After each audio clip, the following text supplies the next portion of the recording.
It is a name that conjures up ferocity and defines the word predator. Sabertooth. A huge cat which specialized in killing the very biggest prey. Immensely powerful, sporting 7-inch long knife-sharp canines. For nearly 2 million years, this monstrous beast dominated the primal landscape of the Americas. Sabertooth's power and weaponry were overwhelming, but suddenly, mysteriously, it became extinct.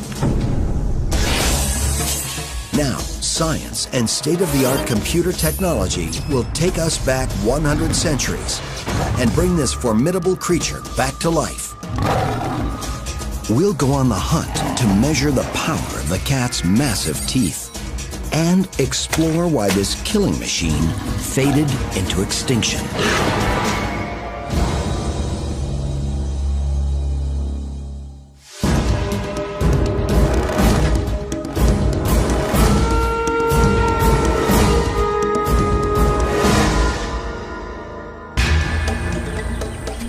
The African lion, one of the Earth's deadly predators. Up to 9 feet long and weighing in at 400 pounds, it rules the savannas and richly deserves its name, King of the Beasts. But as intimidating as it is, the lion pales beside its prehistoric relative, Smilodon fatalis, the saber-toothed cat. Massively built, Smilodon may have weighed up to 750 pounds, 25% more than the biggest male lion, and it carried some serious weaponry. 14,000 years ago, just as human hunters began colonizing North America, this carnivore roamed the continent, but the environment was in a state of flux. Although a 1,000-foot thick sheet of ice still covered the far north, much of the rest of America was a lush landscape. It teemed with bizarre megabeasts, mighty mammoths, giant ground sloths, and ancient bison, all engaged in a constant battle for survival, pitted against some of the most lethal killers ever to walk the earth. The 11-foot-tall short-faced bear, the largest bear that ever lived. The savage direwolf, the big dog of the era, which could run down even bigger prey in packs of 30 or more. And the massive American lion. But the most deadly hunter of all was Smilodon. Imagine 2 steak knives attached to a massively muscular beast. With the hunting skills to use them, the saber-tooth was engineered to kill. This fierce cat could conquer any prey, even a mammoth. Saber-tooth was the most dangerous carnivore of its time, probably the only beast that could face down the giant, scavenging, short-faced bear.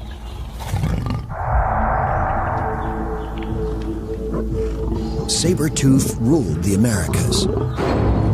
Then, about 10,000 years ago, they suddenly went extinct.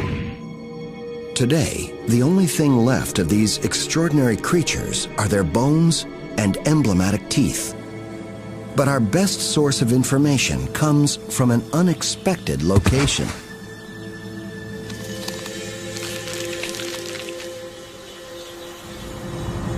In a place called the Miracle Mile, deep in the heart of Los Angeles, there lies a fossil gold mine.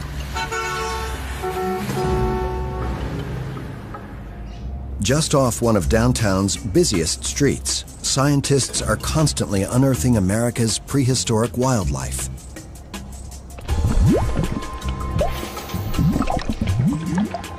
The La Brea tar pits are a collection of toxic-looking lakes and pools. Here, tar or asphalt seeps to the surface, creating one of the best places in the world to find the bones of saber-tooth and other prehistoric predators.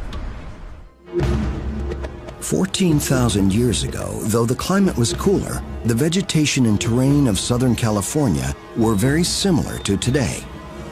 The tar pits were hidden in the landscape, making them one of the most deadly animal traps ever known. In the summer, molten asphalt oozing up from thousands of feet below ground would form intensely sticky pools. These were covered by leaves and other debris. Any hapless creature wandering into the area would become stuck fast, as if to a giant piece of flypaper. If the victim was a prey animal, predators like Sabertooth were attracted to what looked like an easy meal. Soon, they too become mired in the tar. Ultimately, both hunter and hunted would die, sinking into the asphalt to be preserved forever.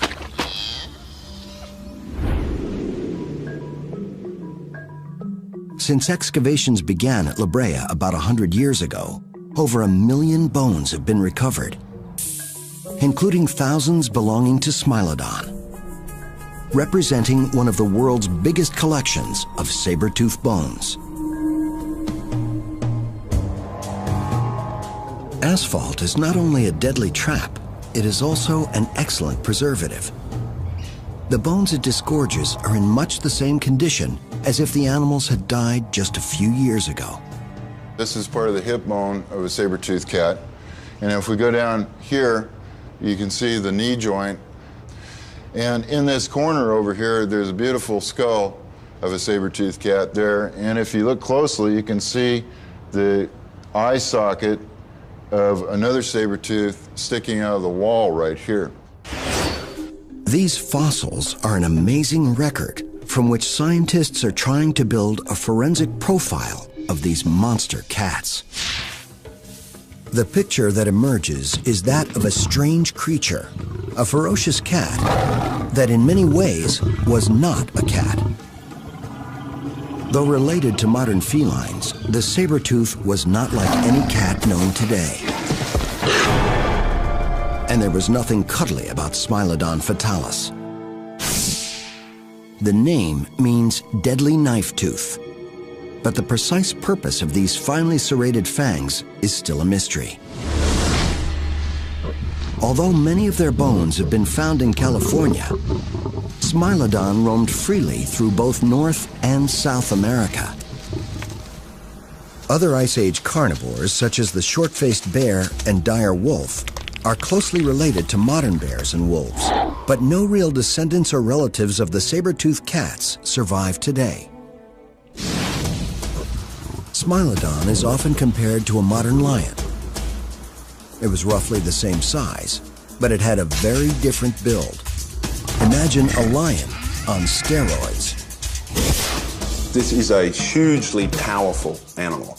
It is muscular beyond Arnie Schwarzenegger's wildest dreams.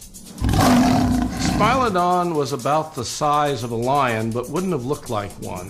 The body proportions and probably the gait and a lot of the behavior would be more similar to a black bear than it would be to a lion. It's got massive arms and forearms, a massive chest, relatively sort of short, stout back legs. It's got massive grappling hooks on its thumbs. The muscles of the neck were also much bigger than a modern cat's, implying that Smilodon had a savage bite. The whole package is purpose-built to grapple with, close and personal with big, dangerous animals and pull them down. Scientists can calculate Smilodon's build from the fossils, but it's much harder to know what Smilodon's skin and fur would have looked like. Based on modern cats, their coats could have had various markings, designed to give them the best possible hunting camouflage for their environment. And it seems unlikely that they lived up to their nickname of saber-toothed tigers and had stripes. If these animals had any kind of pattern on their fur, it probably was more like spots. The stripes just don't necessarily fit into the type of habitat that we had here at Rancho La Brea. A quick glance at the saber-tooth skeleton also reveals some other telltale clues as to how Smilodon lived. Its short bobtail means it was not much of a runner. Modern cats, even big ones like lions, use their long tails for balance and turning during high-speed pursuit. Smilodon just didn't have that capability because of the shortness of its tail. This animal obviously was doing something completely different from modern feline cats. If Smilodon wasn't chasing fast-running prey, then it had to have been targeting slower, bigger animals. They would have had to use stealth to get close, and then launch a short-range deadly attack. And the bones bear that out. Sabertooth had oversized front paws with big thumb claws, which scientists believe were for the specific purpose of grappling with extra-large prey. It was a wrestler, not a runner. It was an ambush predator with really short legs and somewhat flat feet. And it was designed to get a hold of its prey, grapple with it, and actually hold it immobile while it was stabbing it. And this was very important. Its whole anatomy is designed to do this. During the Pleistocene, North America was teeming with large herbivores, which provided a massive food supply to any hungry prehistoric predator. Smilodon may have evolved to target the biggest of these kinds of animals, with their tactics reflecting the sheer enormity of their prey. Brute force and killing power might not have been enough. A new kind of killing strategy was now required. In Ice Age America, there was plenty of food for a ferocious carnivore like Sabertooth to prey on. Bison, horses, and camels roamed the landscape, and even giant ground sloths and mammoths were potentially on the menu. But unless Sabertooth cats hunted together, these behemoths were formidable opponents, even for a beast as well armed as Smilodon.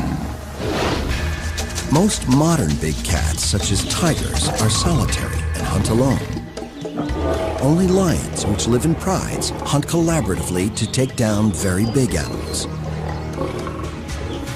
There's no way to prove whether Sabertooth also hunted in a pack. But there are clues to be found in the collection of bones at the La Brea tar pits.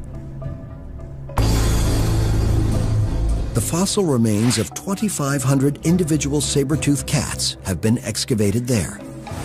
Normally, there are way more herbivores than the animals that eat them. But at La Brea, predators outnumber prey by almost 10 to 1, precisely the opposite of what you'd expect. And often the skeletons of several saber-toothed cats are found mingled in with the bones of a single large herbivore. Some scientists believe this is evidence that they were social animals. They envisage a group of Smilodon going after the easy meal of a trapped bison, and then themselves becoming stuck in the tar pits. It's possible that saber-toothed cats lived in social groups or prides, much like modern lions do. A lion pride is a feline sisterhood. It typically consists of 4 to 20 females living with 2 or 3 males. The females do most of the hunting, often in groups. By hunting together, they can go after bigger game. And bigger game means more food. Another potential advantage to group living is that any member of the pride that's injured and too weak to hunt for itself can feed off the kills made by the rest of the group. And among the saber-tooth remains at La Brea, paleontologist Chris Shaw sees evidence that saber-toothed cats were able to survive terrible injuries, injuries that would have stopped them from hunting. What we have here is the right side of the pelvis of a saber-toothed cat. This animal is considered by us to be a normally developed individual bone. On the other hand, this bone was from a cat that had a severe dislocated hip. Not only was it dislocated, but the muscle mass around it was ripped and became horribly infected. This animal survived for months, if not years, with this condition. He thinks that injuries like this would have been fatal for an animal living on its own. The fact that these bones healed means it had been supported in a group of saber-toothed cats. Shaw believes that several animals worked together and may have even nurtured injured group members, allowing them to feed at group kills and protecting them from other predators. Whether or not you could call it a pack per se or a pride is probably questionable. I would prefer to just call it a social group of some kind. But for others, the idea of saber-toothed cats helping to feed and take care of an injured member of a social group is pretty far-fetched. The fact of the matter is, more likely that they might eat the injured member. I don't think there would be any advantage for Smilodon to live in a pride or to be very social. In fact, social interaction is extremely rare in carnivores in general. It's mostly something that dogs or dog-like animals do. It's not a cat thing. But there's no reason to assume that Sabertooth behaved like modern cats. They might have hunted and lived like modern wolves. In a wolf pack, roughly the same number of males and females live together with very little physical difference between them. Maybe Smilodon actually had a social structure that was more akin to wolves, with monogamous pairs lasting a long time. In lions, the sexes are very different. Males are much bigger and have larger canine teeth than the females, and they have manes. But the differences have nothing to do with hunting. It's mostly the females that do the food gathering. Male lions are bigger and better armed because they are designed to fight to protect the pride and conquer other prides. But in Sabertooth, both sexes were the same size, and both had the same murderous teeth. So that doesn't sound like lions, because if we have a pride situation, males should be going out and fighting males to take over prides.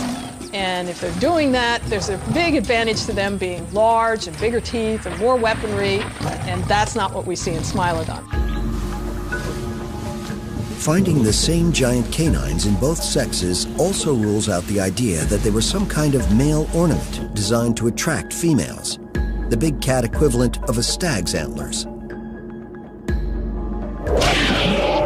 It's hard to believe that these supersized canines were anything other than what they look like: specialized killing tools. And it appears that nature likes this particular feature. Smilodon fatalis was one of several species of saber-toothed predators that once dominated the planet. I think one of the main things that people don't understand is that this was the dominant type of big cat animal on the globe up until very recently. Even though no modern big cats have saber teeth, in the ancient mammals they've evolved and disappeared at least 4 times. Paleontologist Paul Matthews believes these extra-long teeth evolved in order to allow the cat to puncture the thick skin of large herbivores. Matthews has been testing DNA from Homotherium, the scimitar-toothed cat, a cousin of Smilodon, found in Beringia, the area of the Alaskan and Canadian Yukon through which humans first came to the Americas over 12,000 years ago. And he discovered that Homotherium was eating practically nothing but mammoth. I think we're starting to get enough evidence to say that the saber-tooth morphology that has evolved a number of times in history is all about going after thick-skinned prey. With canine teeth that were twice as long as Homotherium's and a more muscular body, perhaps Smilodon was designed not just to target young mammoths, but the adults as well. And whether Sabertooth hunted alone or in groups, it seems it was designed to take on all the big prey animals living at the time. It was specialized toward killing big animals, animals bigger than itself. It's arguably the most specialized mammal that's ever evolved with respect to that kind of big game hunting specialist. Like modern big cats, Sabertooth was a hyper-carnivore. The only thing it was interested in eating was fresh meat, and lots of it. Amazingly, we don't have to speculate what the saber-tooth ate. The Smilodons of La Brea make it possible to find out very accurately what was on their menu. The bones are so well preserved by the tar that many of the proteins that were present when the animals died are still embedded. And in those proteins is the evidence of what saber-toothed cats preyed on. At the University of California at Santa Cruz, Kana Fox Dobbs uses the science of stable isotopic analysis to study the diets of prehistoric animals. We're able to tell differences in diet based on if they were preferring one herbivore type over another. The test showed that saber-toothed cats in the Rancho La Brea area mostly ate the more common herbivores such as horses and bison, but also some of the real behemoths such as ground sloths and mammoths. A prehistoric bison weighing in at nearly a ton was certainly a mighty opponent. But modern lions don't need super long canine teeth to kill big prey like Cape buffalo and zebra. So the question remains, why did saber-toothed cats have such big teeth?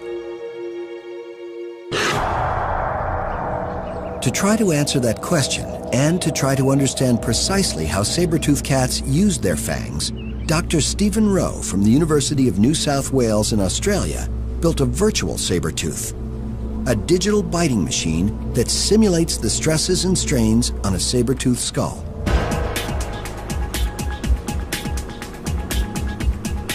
He CT scanned a Smilodon skull, which was later digitally rebuilt, even down to subtle differences in bone density and tooth structure. Simulated muscles were attached in all the correct places, allowing them to simulate more accurately than ever before the precise biting action and power of a saber-toothed cat. From these models, we can then digitally crash test these animals.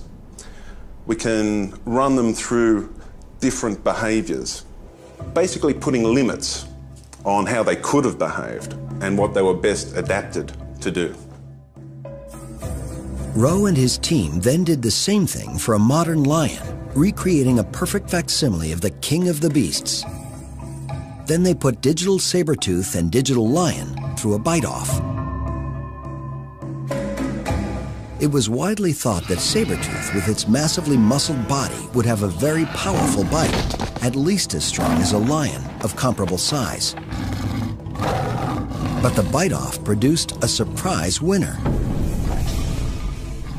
In a nutshell, our results are showing and telling us that Smilodon actually bit like a bit of a pussycat. For a guy or gal of his size, the bite was weak, around about half as powerful as a lion of the same size. To double check, the team gave the digital saber-tooth the same bite power as the modern lion. Now when we did that, bang, Smilodon's jaw blew up. It is not built to handle those kinds of bite forces. You can see particular points are not just coming close to failure point, they're exceeding it. And that weak jaw seriously constrains the way in which Smilodon actually could have killed things. It turns out that Smilodon, which weighed more than a lion, only had the bite strength of a large dog. In living carnivores, there's a strong link between bite strength and the size of the animal that a predator can kill. The stronger the bite, the bigger the meal. But if the saber-tooth was such a pussycat, how could it kill such giant prey?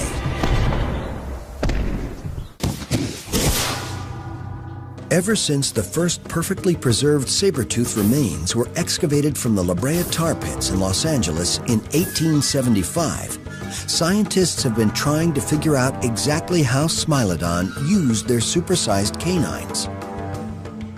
In spite of a weak bite, we know they were eating big animals like bison, even mammoths and sloths. So presumably, Smilodon's knife-like teeth were a special adaptation for killing their mega prey. But African lions can also take down big prey, and their canines are not nearly as long. So Smilodon's teeth must have had a deadly design advantage, and they must have used a very different killing technique to that of modern cats. Compared to saber-tooths, modern big cats have shorter but sturdier conical-shaped canine teeth, which they use to seize prey and grapple them to the ground.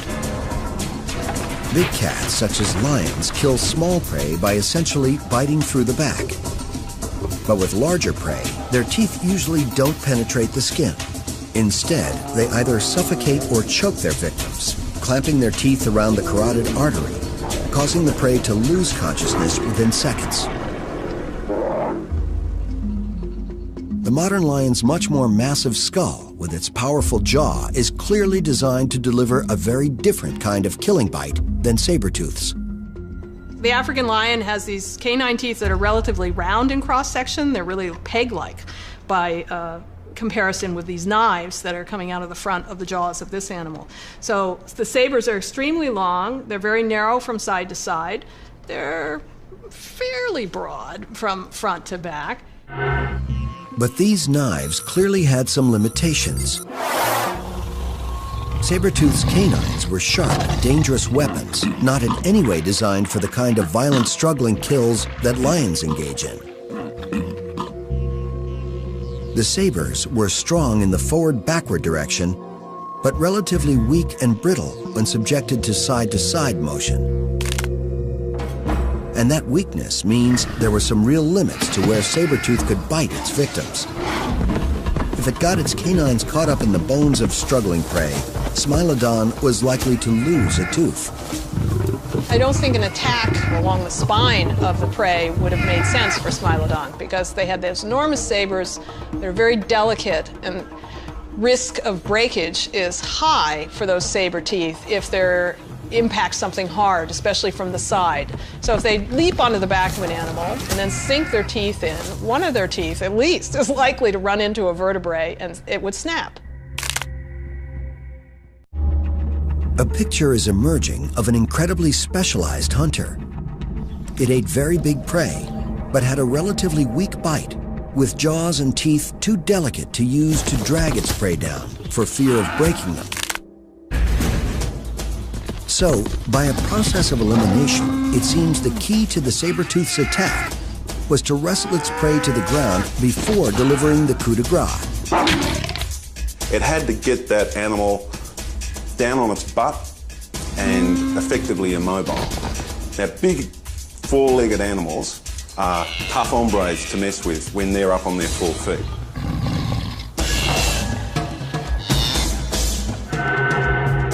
This violent wrestling style of attack is borne out by the large number of Smilodon bones that show evidence of severe injuries in the lower back area.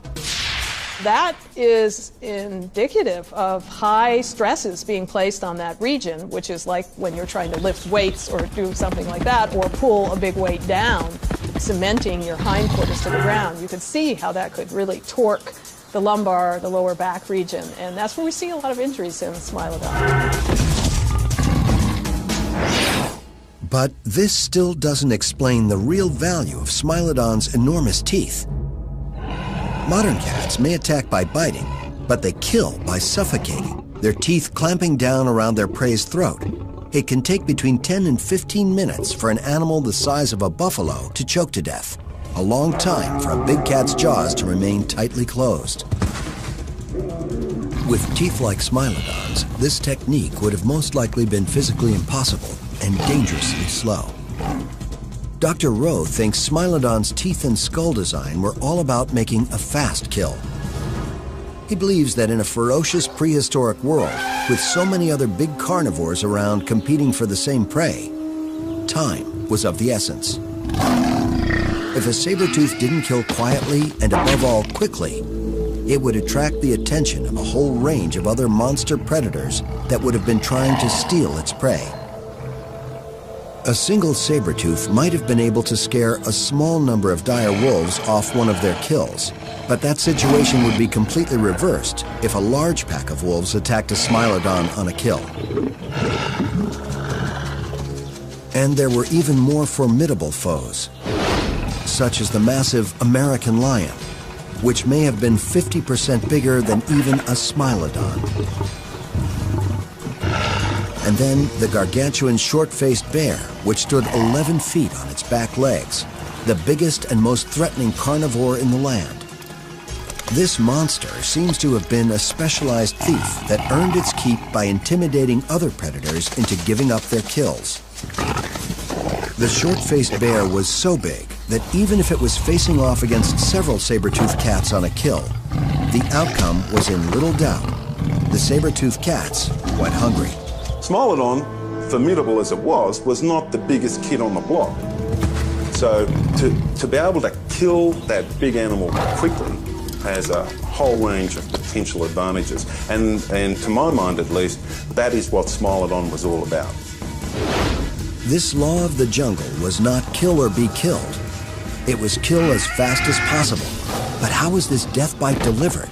It is time for a prehistoric anatomy lesson. 10,000 years ago in North America, the competition for fresh meat was fierce. The saber-toothed cat's deadly teeth were designed to make lightning-fast kills on the big prey it specialized in hunting. Smilodon had to be able to precisely target its saber teeth to where they would do the most lethal damage with the power to deliver the blow. And it had to be right on target, as there are few second chances in the wild. Smilodon had a hugely powerful neck. Weak jaw, but a very powerful neck. And those neck muscles were used to arc those teeth into the prey and cause massive damage, which kills the prey quickly. The saber-tooth was able to pull the skull downwards at the same time. So it was actually lifting the lower jaw and pulling the skull downwards, driving it through the prey at the same time. So this indicates that this animal had an extra sort of adaptation for biting that we don't see in cats today. The question remains, how, and as importantly, where did Smilodon sink its fangs into its victims? There are two theories: slashing their throats, or a disemboweling bite into the guts of the prey. William Ackerston, curator of vertebrate paleontology at the Idaho Museum of Natural History, believes that Smilodon would go for the belly. Sabertooth can't stab its prey with its canines because the cat's lower jaw gets in the way, hitting the victim first and causing the sabers to glance off. So Ackerston's belly bite theory suggests they used their sabers to make what he calls a shear bite, a long wound down the abdomen of the prey. The lower jaw would be pressed into the prey animal, and then the skull would be lowered, rotated around to the lower jaw. When that happened, this being a flat blade here would make a slice. And then as the jaw closed farther, this actually geometrically moves backward into this region of the jaw and elongate the slice. But other saber-tooth experts think there's no way that Smilodon would or even could attack the belly of a large animal like a bison. When I was growing up, I worked as a cowboy on a big ranch. And the one thing you learned about working with cattle is you don't work around their rear end. You always try to control the head. With its relatively delicate jaw and teeth, Smilodon would have risked grievous injury going for a low blow to the belly. Even if it managed to get in for the kill, the thrashing legs of the prey would still be very dangerous. And there's another problem. Even with those twin blades, Smilodon couldn't hurt what it couldn't bite. The problem with the stomach bite is that the stomach has too big a diameter to fit inside the mouth. Despite this long tooth, a Smilodon cannot make a very deep bite. The reason for that is the lower jaw gets in the way. So the animal might get a bunch of skin. It may flay whatever it's trying to kill a little bit, but it's not going to be able to kill it because it simply cannot bite it. no modern cat would attack the stomach of their prey. They almost always go for a killing bite around the throat. And many scientists believe the only logical way for Sabertooth to kill was to go for the throat as well. The neck is more accessible and less well defended than the belly of any big prey. And Smilodon's teeth seem perfectly evolved to make an almost instantaneous kill. There's absolutely no doubt that once you've ripped out an animal's major arteries and or windpipe, they're going to die much more quickly than if you just try and strangle them. The neck contains more vital blood vessels. You'll get a quicker and more certain kill biting the neck than you will biting the stomach. Martin believes that the saber teeth were designed for a very specific purpose, to cut the throat of the prey. He thinks that Smilodon's canines worked in an almost identical way to a specialized curved assassin's knife. And the interesting thing about this knife is the real cutting edge is on the inside of the curvature. If you have a curved knife like this and you drive it in and you drive it around, the curvature rotates the blade and it cuts itself out while you're stabbing, which is as close to instant death as you're going to have. Professor Frank Mendel is also fascinated by the mystery of how Sabertooth killed its prey. In order to demonstrate and understand how this fatal bite was delivered, Mendel has constructed a biomechanical model of a Smilodon jaw. I'm suggesting that Smilodon simply drove the teeth through the neck, severed the vessels, and then withdrew the teeth. I don't see the need for the extra effort to rip the throat out because I don't think it affects any more lethal damage to the animal. This is laparoscopy versus open surgery. You do as little damage as necessary to get the job done. At this big cat sanctuary in Bridgeport, Texas, a sabertooth will bite again. The Center for Animal Research and Education, or CARE, is a safe haven for abused and abandoned big cats and a resource to the scientific community. It's here Mendel can find prey for his metal predator. It's designed to be able to accurately simulate the biting action of any carnivore. The teeth are based on this specimen from La Brea. Exactly the same detail, the same fit, same sizes, all the rest. Of the carcasses already earmarked to be fed to the big cats at CARE, Mendel is going to use a cow to approximate the size and proportions of one of the Smilodon's favorite delicacies, bison. Most of the animals used at CARE have expired of natural causes. In other cases, the animals are in critical health and are euthanized. We're gonna go. The first experiment will be to try to simulate the so-called belly bite. The test begins. Good.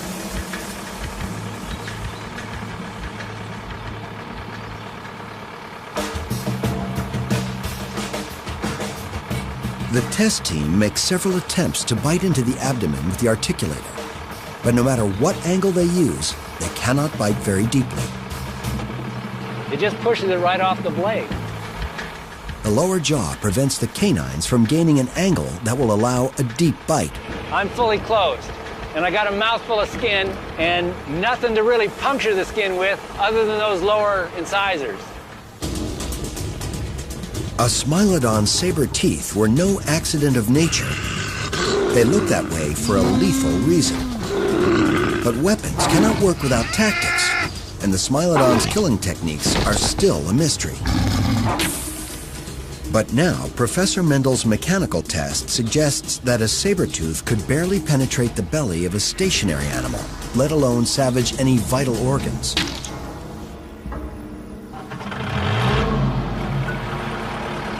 Okay, down. The next target is the neck. The team expects the mechanical Smilodon will have no problem biting here. Good. Hold it. But there is one critical question. How much bite pressure is needed for the teeth to slice all the way through? Computer models showed the sabertooth couldn't actually bite very hard. Well, mechanical tests bear this out. Even with a motionless prey, it is not that easy. But after several tries, Mendel's machine finally penetrates the neck of the cow carcass. Oh, it popped through.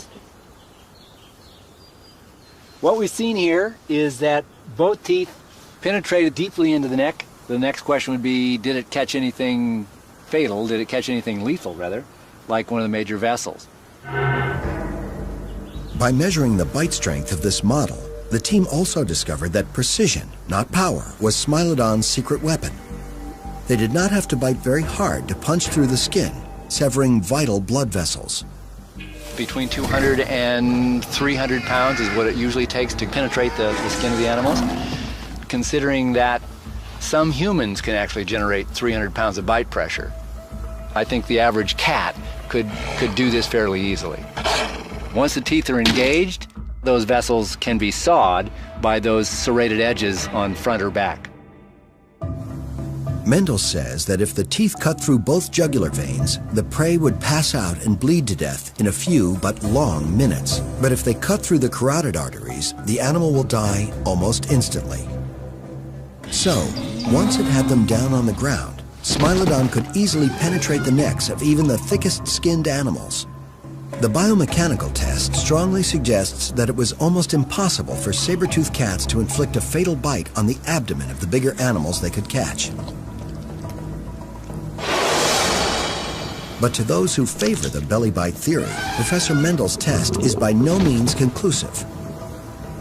But even if the neck bite was only one potential tactic of a versatile predator, this experiment does confirm that Smilodon's knife-like canines were uniquely suited for killing, with a fast bite to the neck of its prey.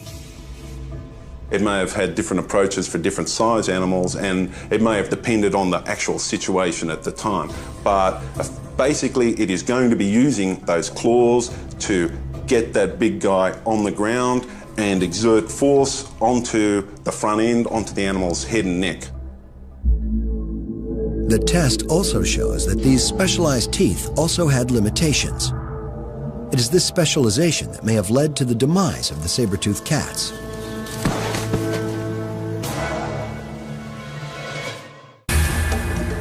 For nearly 2 million years, Smilodon, with its 7-inch long throat-cutting canines, was one of the dominant predators in North America.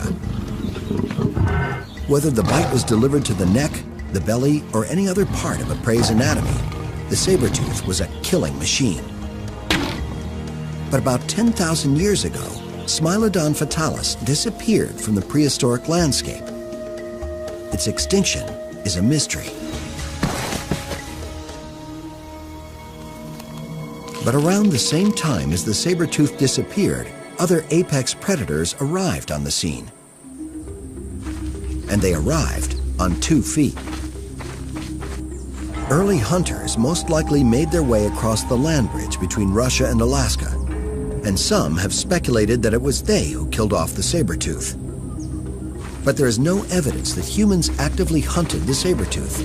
In fact, there's no evidence of any interactions between humans and Smilodon. It seems more likely that they gave this fearsome predator a wide berth. These two species probably avoided each other. I'm sure humans would find a saber-toothed cat quite threatening. But early humans had one thing in common with the Smilodon. They coveted the same meat, and there was only so much of that meat to go around. Although the then small human population could not have eaten all of the game, they could have begun and hurried along inexorable extinction events, which took the Smilodon along for the fatal ride. The end of the last ice age was a lean time for the predators that specialized in big prey. It wasn't just the saber-tooth that disappeared. Great packs of dire wolves were wiped out at the same time. And the last to go was the giant short-faced bear.